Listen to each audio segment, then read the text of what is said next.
Welcome to football training video number 3. I'm Kenny Seifert, the Director of Football Officiating. As we are approaching the middle of the season, let's continue to stay focused on the points of emphasis.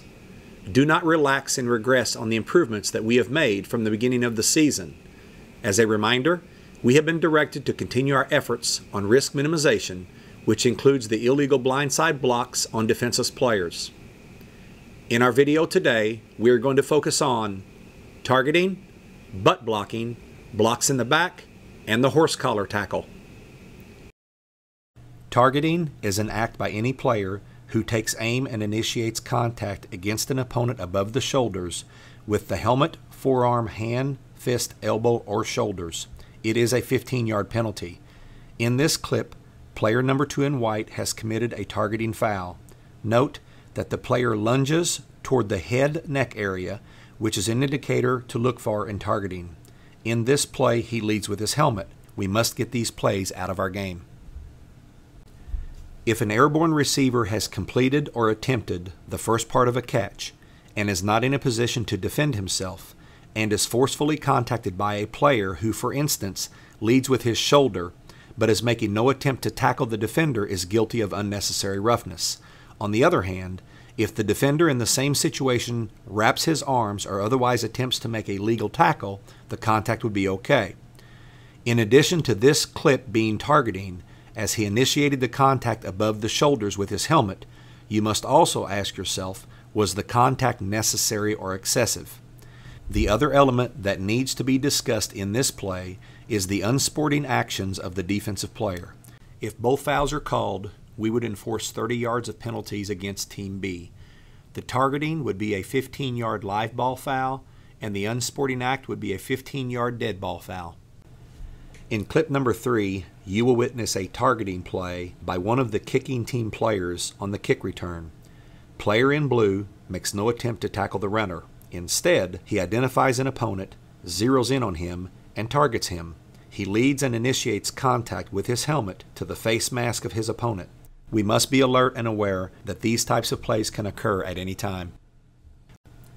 Another form of illegal helmet contact is called butt blocking.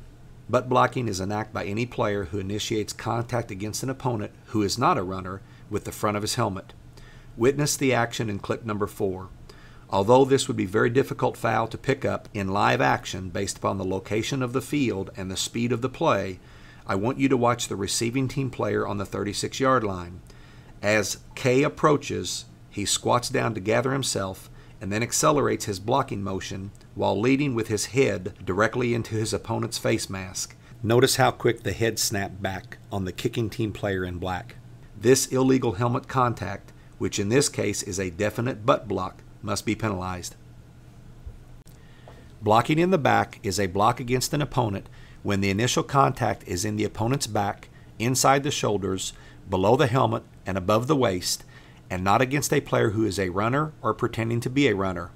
In this clip, you will observe 2 offensive linemen simultaneously block their opponents in the back.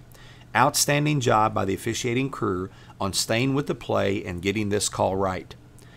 This next clip illustrates why you must watch the players. As the play changes directions and rolls to the right, there will be a couple of players who become completely out of the play.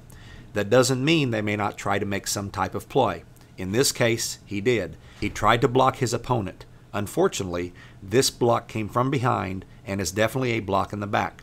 Outstanding job by the white hat on staying with the play and watching the players. Our last clip of the day is an illustration of a horse collar. A horse collar is grabbing the inside back or side collar of either the shoulder pads or the jersey of the runner and subsequently pulling that opponent to the ground even if possession is lost.